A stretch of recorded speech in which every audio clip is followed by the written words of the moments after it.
Talk about a few altcoins real quick. You know what? Let's start out with one that I'm not that familiar with, but they are definitely pumping today, and they're within this guy right here, Polkadot. A lot of you guys have been asking about Polkadot. What's going on, Polkadot? Nothing really with Polkadot, but there are a lot of few developments happening, right, within their parachains and basically their whole ecosystem. So there's a new one that's called Astar, and they jumped up huge today because they got a big major exchange listing on Upbit. But what's going on with them? They're kind of like a L1, L2 within Polkadot. That's like a DeFi dApp hub that has interoperability between Polkadot and Ethereum. That's essentially how I could explain it. They basically bridge Ethereum, and not only Ethereum, but they're bridging ZK rollups. So they're bridging scalable Ethereum-based dApps with Polkadot, right? And they utilize something called XVM rather than EVM, XVM, because with Astar, you can process smart contracts with their XVM, which is interoperable between Polkadot's language and Ethereum's language. That's the best way. That's the best way to put at it. How it relates is this ZK rollups is starting to really catch traction. Polygon, who's trying to do ZK EVM, which is scaling Ethereum virtual machine using ZK rollups, right? They have announced they will be launching on March 27th. They're in testnet right now. They're going to launch a full-blown, or they're just going to make it, make it part of their main net rather than testnet, right? So that is going to be absolutely huge. One of the reasons why Polygon has been doing really well.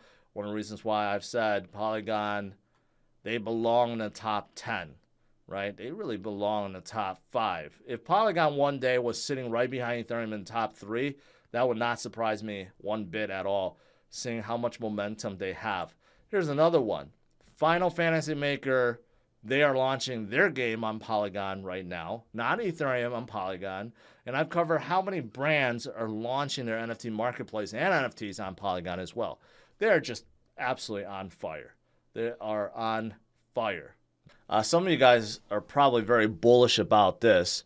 So SHIB's layer 2 Shibarium is about to be released. Okay, they were going to release the timeline, but the developer said that one of his main guys has some family issues or something, but they're about to. It's imminent that they are about to release more information about Shibarium, when it's going to release, right? And this has a whole lot of people very, very excited. Shibarium is a layer 2. Basically, it would compete with the likes of Polygon, right? And Arbitrum and Optimism and anything else that's EVM compatible, right? This is really going to make SHIB less like a meme coin and more like a really promising project, right? Even though they are still considered a meme coin and fun in nature, but they really have a lot of things going on right now. So this is going to come out anytime now, imminent, and that'll be pretty positive.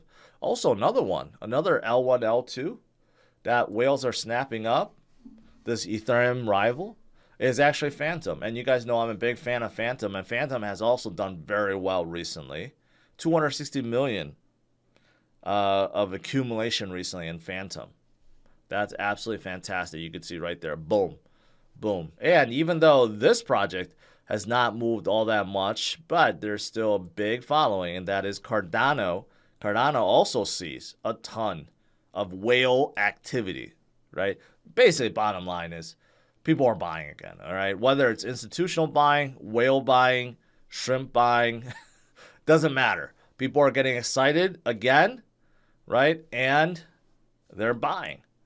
Doge pumped up yesterday, and that's because Elon tweeted this. The new CEO of Twitter is amazing. And Doge went up about 6%. It didn't really go up like crazy, but I'm wondering what's going on in the background. That's obviously fake. So I don't know what's going on there. But, not only Doge, Floki went up too, and Floki went up crazily because, not only because of the tweet. I mean, all meme coins are are the same dog. So, I mean, you know, when Elon tweets out a picture of his dog, I mean, all the meme coins kind of like just all go up simultaneously. But Floki went up a little bit more because I noticed that KuCoin did add them. So that's probably why they like shot up. But I haven't talked about Avalanche in quite a bit. They are one of my favorite L1s. You know, according to this, they grew 1,500% in 2022. Not in price, but in transactions, right? That's what you want to see from these projects, that people are not giving up on them. There's still development. There's still partnerships. There's a whole bunch of stuff still happening. They are building rather than sitting on their thumbs doing nothing, right? So Avalanche is one that's doing very well, recovering well, right? Not in the top 10, but can they get up there? Possibly. They were very close in 2021. But also, what's helping Avalanche and helping Arbitrum is this DEX that I'm not too familiar with, but I've been seeing it on CMC, so I'm wondering about it. And they are GMX. GMX, you know, recently, DEXs, DeFi has been getting hotter because of all the FUD around centralized exchanges with staking, with stable coins, obviously. So people are moving to DEXs, right? And that's the right move. But GMX is a DEX that was on Avalanche. They moved to Arbitrum, but they still support both. So that's the good thing.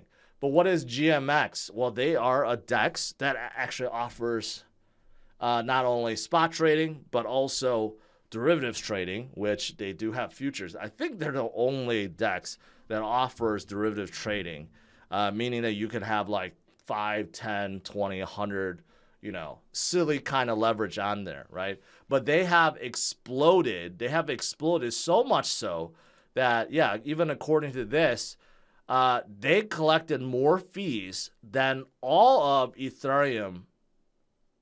Think about that over the weekend. One DEX collected more fees than all the dApps and DEXs on top of Ethereum. I mean, that's how much volume they have right now, right? I did find another project that I've heard of before, didn't do a really deep dive, but I'm going to do like somewhat of an overview for you guys because it is promising. It's a L1. It's also in privacy, and it's in AI space too. So this could be a project, could be a gem as the market continues upwards. And who are they? Well, Oasis Network. Oasis Network, they're still relatively small. 400 million market cap. I say relative because compared to some of the other guys, they're double or triple, quadruple Oasis. So Oasis Network is in all these things that I've just mentioned. Now, as for, they're in a lot of exchanges already. So Binance, KuCoin, Coinbase, you know, Bybit, all these guys, Binance.us. So that really helps them. Also looking at like the circulating supply is 57% out of total. So these are good things. Exchange listings and also how much of the circulating supply out of the max supply to token economics is looking good. Okay, so just get that out of the way. But what is Oasis? Well, they are an L1 network that provides privacy for Web 3.0. They are EVM and Solidity compatible, which means that basically you could think about Oasis, well, they are their own L1, but you could also think of them as like an L2 on top of all other EVM compatible chains, because basically for any dApp makers that's EVM compatible can utilize Oasis Network and gain privacy, okay, and hide transactions.